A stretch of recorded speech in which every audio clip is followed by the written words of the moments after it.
the cons of it. Like, what is, especially in because your culture is the biggest export of gig economy, right? Like everyone goes to India or look for people in India for those type of resources. So I guess give us a different view of how it's not good for your culture. I think I would say, may not be able to say about the whole country here. Not the whole country. But what have you heard? Like, because you hear different views than I hear. You know what I mean? Yeah. One thing I've heard is those gig workers understand that they are on an hourly basis. Mm-hmm. So they themselves de-risk it by not working with just one. So they diversify too. So they know the risk. Secondly, in India, I think the biggest difference that I see between US and India is the healthcare benefits. Mm-hmm. In India, healthcare is still cheap.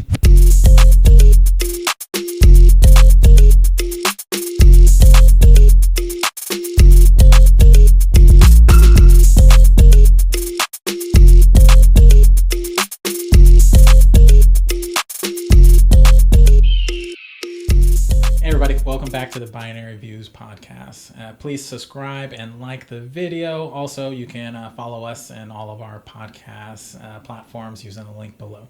Today, we're going to be talking about the gig economy and how AI is affecting it. That is for small businesses, entrepreneurs, solo, freelancers, or corporate companies.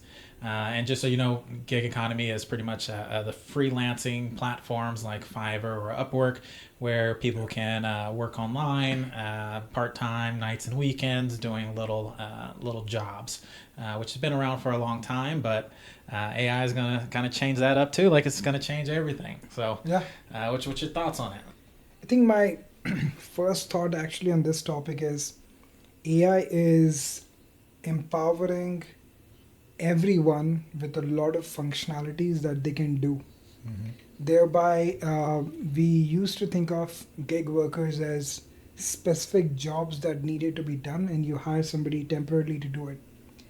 But with AI, that one person can actually do a couple of people's job, and you can have like a long-term relationship with these freelancers. Yeah. And they may or may not be part of your company long-term, but they can do projects which are long-term for you. Mm-hmm. So that is like the first thought. And the second thought is, which guides my understanding around the gig economy is, there is a give and take that happens in the gig economy. You pay for service and that service gets done. But we often forget that there are people on both sides. And how does that impact the work-life balance for the freelancers? And how can we make it more equitable for them? So these are the top two things which are on my mind. Yeah, and so it's actually, I feel like I'm going to have a completely different concept of it than you do. Because, I pretty much my whole career was based off of it. So background, right, where we met. Yeah. So I graduated college and I moved to Nashville for my first corporate job, which is where I met Pratik at, where you were interning, right, for your graduate school. So he was there for the summer. I just came there right after school, and that was my first corporate job. And I was there for about a year or so, and then I left for like another year. And then I started doing freelancing at night. Almost like 8 to 10 years. Yeah, this was a long time ago. Nobody really even knew about it. I didn't really know about it. Still don't know how I figured it out. But I started doing freelancing at night it was called Elance back then, or Elancer. That was before Upwork. Upwork bought it and then it changed to Upwork. And I started making more money doing freelancing at nights and weekends than I was doing in my corporate job. Wow. And the funny thing was I was remote back then. I was 2 days remote, 3 days in the office, which is pretty unique back then. That was 2013, 14, right? That remote wasn't really a big thing, but I was so efficient with my work. I would work in the office 3 days, and then the 2 days I was at home, I freelanced the whole time. So I was really only working my corporate job for 3 days, and I was freelancing the 2 days. It was Tuesday, Thursday, and then on the weekends, I was still getting my work done because I was super efficient and nobody knew anything. And I did that for like 6 months until my freelancing money made more than my corporate. And it, I'm just remember it funny, and like I'm just such a I was such a shit back then. I still am, but I was like, hey, I told my manager, like, you know what, I'm about to quit. I'm doing freelance, and I'm making more money. I was like, but you can hire me.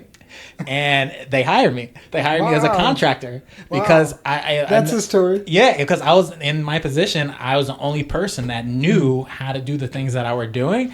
So when I quit, they were like, "Yeah, but like you're the only person that knows," and they hired me as a contract, as a freelancer to continue their stuff for the next 6 months or so. Yeah, which was a bold ass move, but I didn't think it was going to work, but it worked. But then since then, I started doing Upwork, and then I did that for years until like at a certain point you don't make enough money. Like it's there's a cap to how much you can charge on Upwork. Okay. So then I was charging more than like $100 an hour, and then nobody on Upwork pays that much. So then by then I was building my own brand, website, and all that, and then I started getting big dollars in, and then I stopped using Upwork as far as a freelancer. But I actually came from that, So so that, and then as far as me as being a solopreneur, everyone I hire is from there. So.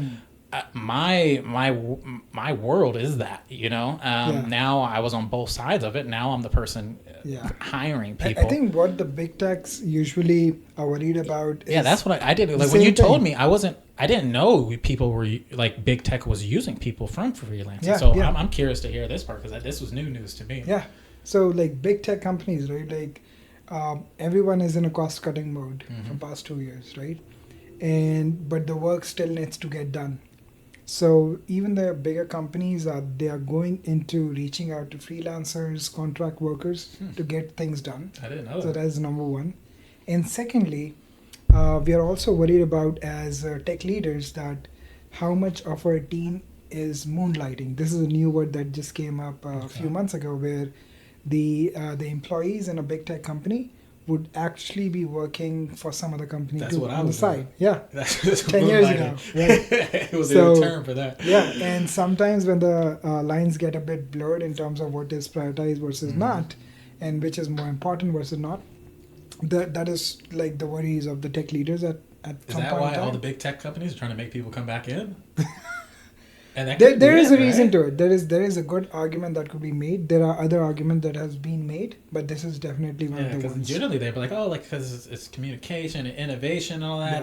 But it might be because just people are doing other stuff, right? Yeah. Which I saw an article where this guy was holding 2 full-time jobs, and he was like me. He was super efficient, so he can do both jobs in 4 hours, and he was making 2 full-time salaries. So I'm sure some companies are just like, man, like I know this is happening, right? Like, do you feel like that could be happening on your team? I'm not sure about my team, but like, he was like, I'm not snitching my team out. I'm sorry, my fault. Don't snitch your team out. Sorry, don't snitch your team out. But I'd say I'm not sure about my team, but like in general, I can see. His team. But in general, I do see, right?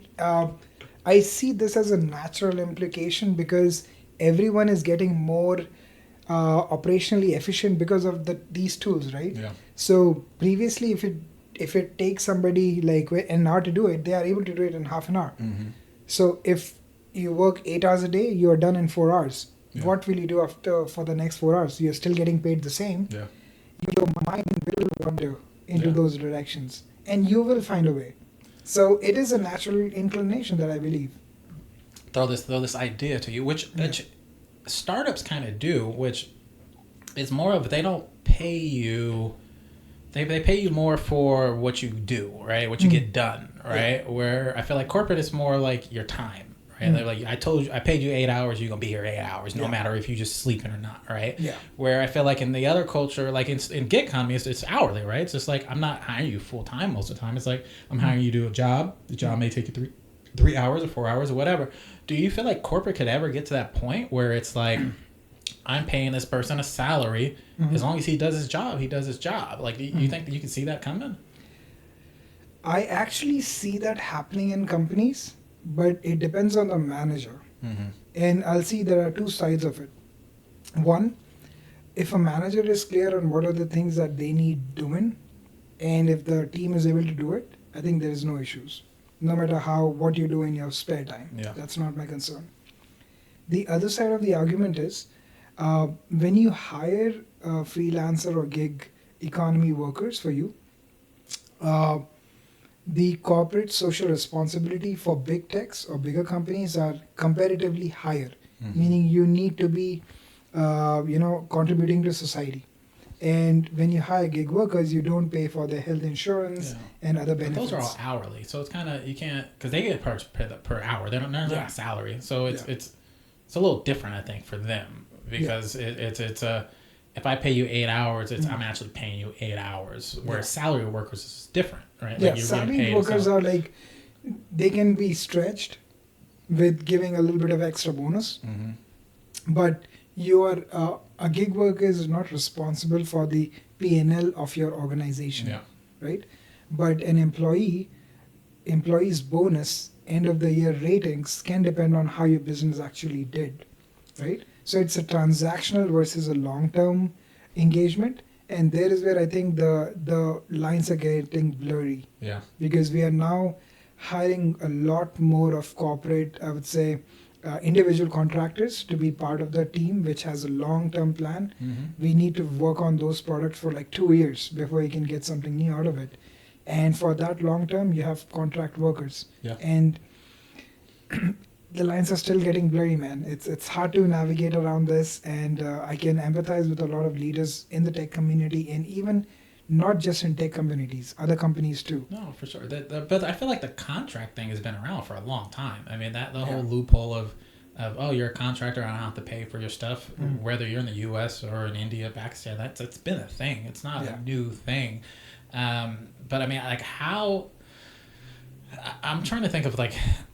So in the gig economy with like the Fiverr and Upwork and all those, like generally, right, it's more of a, so let's like say Fiverr, right, which is more of a like small task that you're paying people to do, super cheap, usually $5, $10, $15, $20, $50, right, like a little task.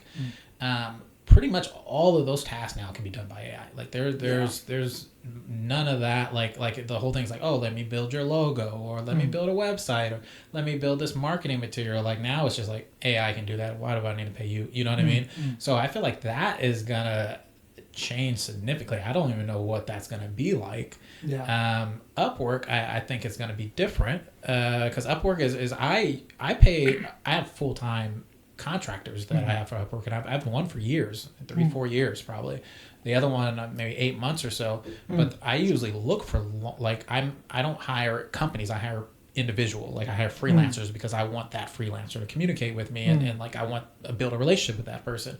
So I look for an Upwork for more long-term, like partnership type engagements, and I don't think it's going to affect them as much for the certain like software development, because it's like I give my developer, I was like, hey, here goes an AI tool, use this to help you do your job, right? Like so you can be more efficient. I'm not trying to replace him with it. I'm trying to give him stuff to make him better and make him faster. So I do think it's going to change it. I'm not sure how. I was actually like listening to this video of Callie. She's the CMO of Fiverr actually. And she was saying the data point that she shared was in the last 3 years, the need from the gig workers has increased tenfold. So more and more people are looking for gig work. Now, it can be because they're not able to find other jobs, or it could be that people who are already on that are reaping benefits and they're letting other people know. There could be multiple sides to it. But the demand for gig work is increasing tenfold. Oh, for sure. No, it's which makes sense to me. I mean, the whole like globalization, like everything. I mean, I've been doing this forever, but it's like people are learning about it more. It's becoming more common knowledge, you know. And one of the big things with the gig working was, you know, working with different cultures.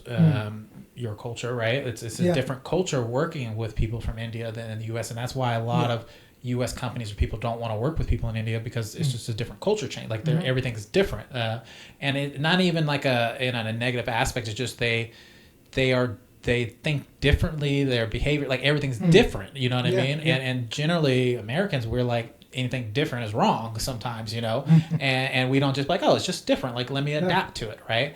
And so like being able to just adapt to different cultures, and then also languages, right? Like one thing that was hard for me was in at least the companies that I've hired, there was like a project manager, which is like a translator for the people actually doing the work.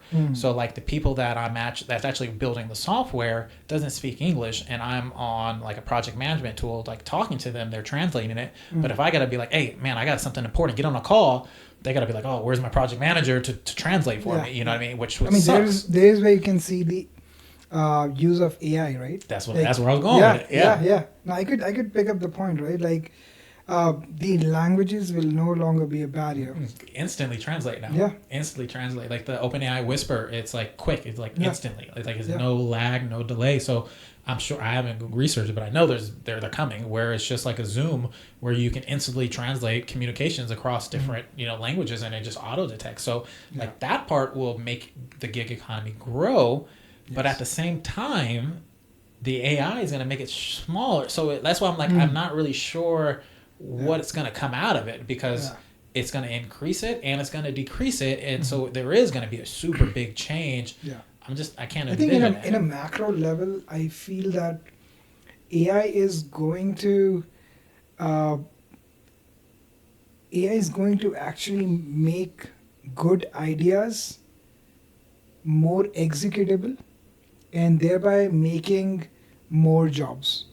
And I believe that although some jobs may get like automated, but when the AI opens new horizons, for example, let's say you have right now we have one company, let's say Meta and Google. I anticipate in the next 5 to 10 years there are going to be multiple companies like Meta or Google, right? And there will be more jobs created. And those companies are currently not there because we have good ideas, but they were not able to execute it at scale. AI will help them execute it at scale, and they will be $1 billion companies, will employ more people. So I am more of that side, and understanding it is going to increase jobs, then decrease it, although it is increasing the operational efficiency per user. This season is brought to you by Visual Intelligence, your dedicated team and partner for data strategy, innovation, AI, and data analytics solutions. As a special thanks to our listeners, Visual Intelligence is offering a free exclusive AI tool every season. This season, it's the Google Trends AI Data Analytics Assistant. This tool offers actionable intelligence on market trends and consumers' interests using Google search data. It's our way of helping you leverage AI without the need of a big data team. Use the link below and enter your email in order to get access to the tool. Also, you can visit us at visualintelligence.com if you need any assistance in anything data, AI, or data analytics related. But let's talk about the gig economy more, because it's like I'm still wrapping my head around, like for example, the developers I work with, right? It's like before they wrote Fiverr, it was like $50 for a logo, right? Where it's like now you can get a logo for $5-10 because you can use Mid-Journey or something to create logos for nothing, right? So like the price of everything is just dropping significantly for those types of things that the AI affects, right? Which makes competition like before it was already like the whole thing of outsourcing is the cost, right? Like it's super cheap because labor's cheap, but they're super smart, right? But now it's like AI can do it and it's super cheap and it's smarter than them, So it's like certain things doesn't make sense anymore for like I don't anyone that is doing like logos or anything like paying for business cards on the Fiverr just doesn't know what's going on, right? Like you know what I mean? They have no clue. So like, well, that is going to catch on for a second, and there's going to be no more like business cards. Like that's not going to be a product people can like offer anymore, right? So like all of that's going to shift, right? Like they're not going to be able to offer the same things anymore. And so that's going to reduce the people that can do those types of freelancing. But like you said, it's going to make opportunities somewhere else. But we just haven't figured, like, that's the whole thing about this is like, we just haven't wrapped our heads around everything yet. Like a lot of people are scared. Like that example is you're not going to be able to do business cards, this and this, but you're going to be able to do this, this, and this now. Like it's going to change. And for me, it's like, as long as you're seeing it and changing with it, you're safe.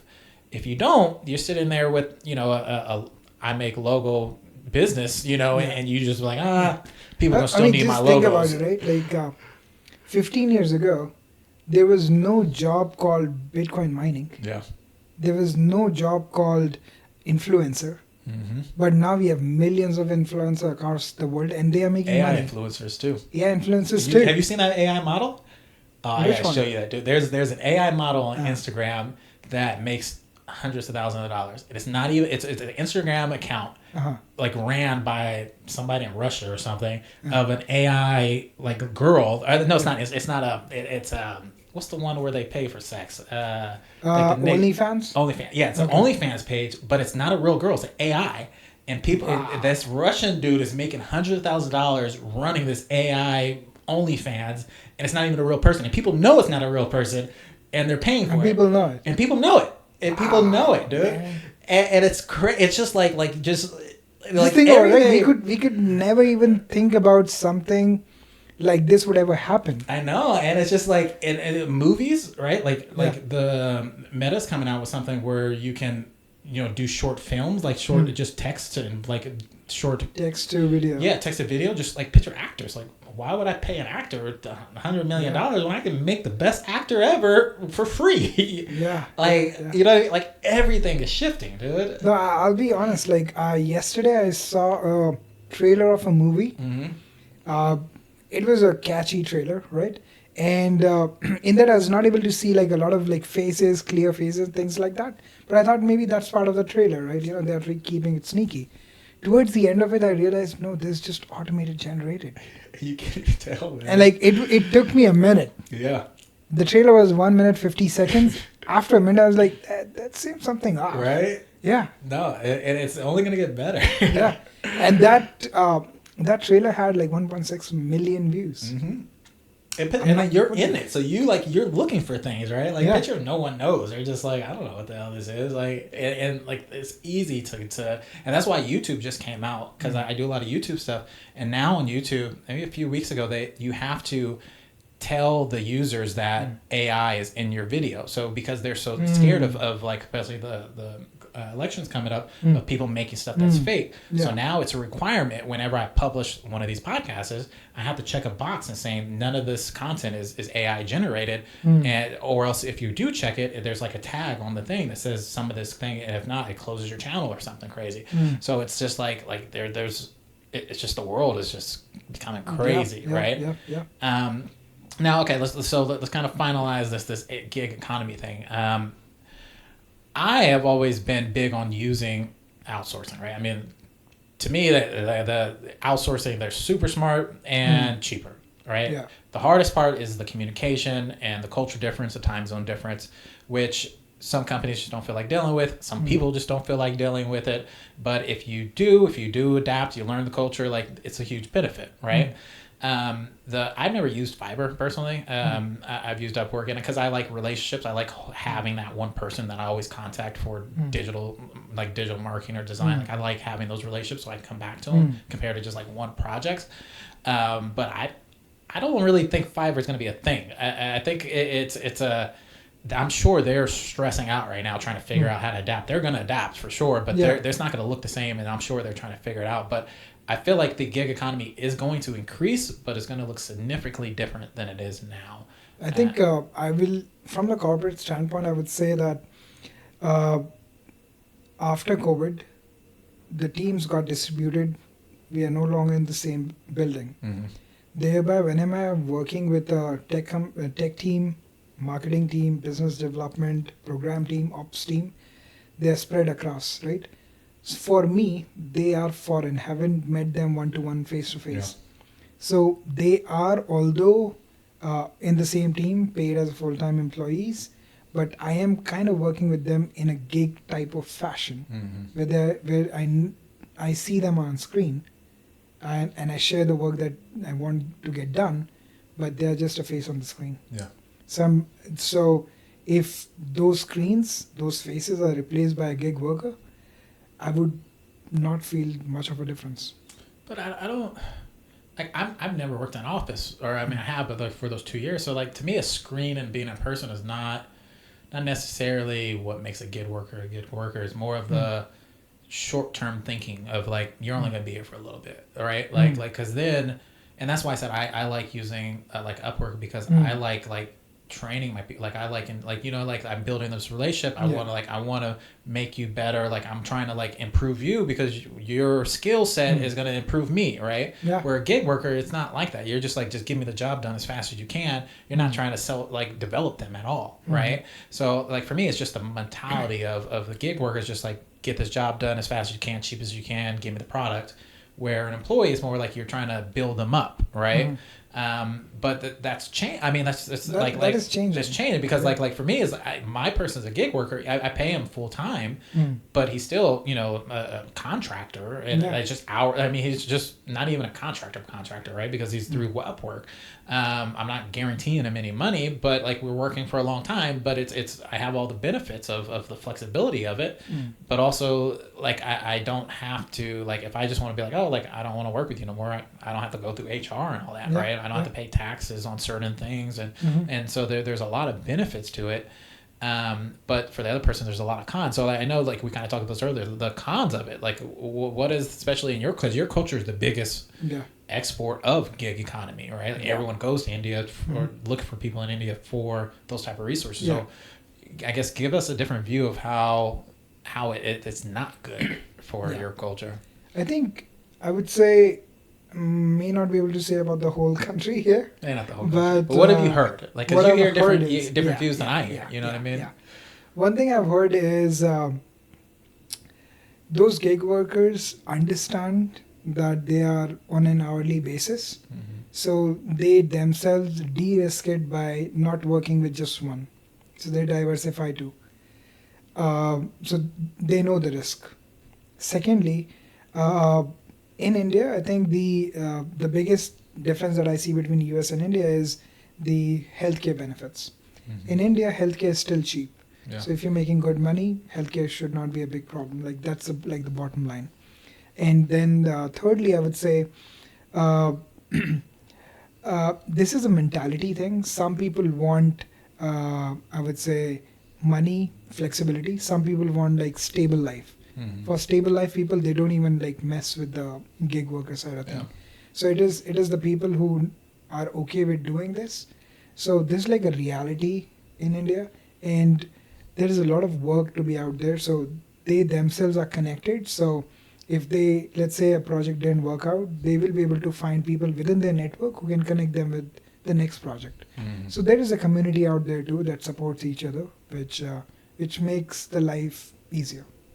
Yeah, and it is scary. I mean, like I said, I was essentially a gig worker, and you don't know if you're gonna be able to pay your rent. Like it's one of those where you have to have ultimate like belief in yourself, right? It's like you, and that's the thing. Like a lot of it, like it's like, man, like I don't know how I'm gonna pay rent next week, or next month, but I'll figure it out. Like you have to have that level of like I believe in myself. But that level of I believe in myself means you've worked on yourself and you've learned, like, you know what I mean? Like you've invested in yourself. So I feel, and it's a personality thing almost too, right? Like it's a risk kind of reward type of thing where I'm just super risky and I make risks that I shouldn't make sometimes, but I also know that I invested in myself so much that I believe that like it will work out, right? Where if you don't and you're just like chilling and watching TV, like I never watch TV. Like I'm constantly learning, doing different things. Like I don't even think I turned my TV on in my bedroom for like 5-6 days, right? Like like if you put that much work into bettering yourself, then you have that confidence to make those risks. But if you don't, you're just watching YouTube all day, it's just chilling, like you're not gonna have that confidence, and because you're gonna know, you'll be like, man, like I probably won't make that happen, So I think it's a personal choices too. And so but I mean, now being older, that's like we were kind of talking earlier, that safety net of like, man, like having a nice comfortable income, knowing it comes in, like it does feel good, but it also could limit you, right? So it's that risk reward, like it's just a hard balance sometimes of what to do. I mean, there is this quote which is like quite famous, is that the company gives you your salary, which is a drug for you to like not go after your dreams. It's quite I feel like that's it. And that's why I haven't been on the court. I'm just like, man, I want that income, but I don't know, man. I always feel more comfortable with a cup in my hand. I don't know that.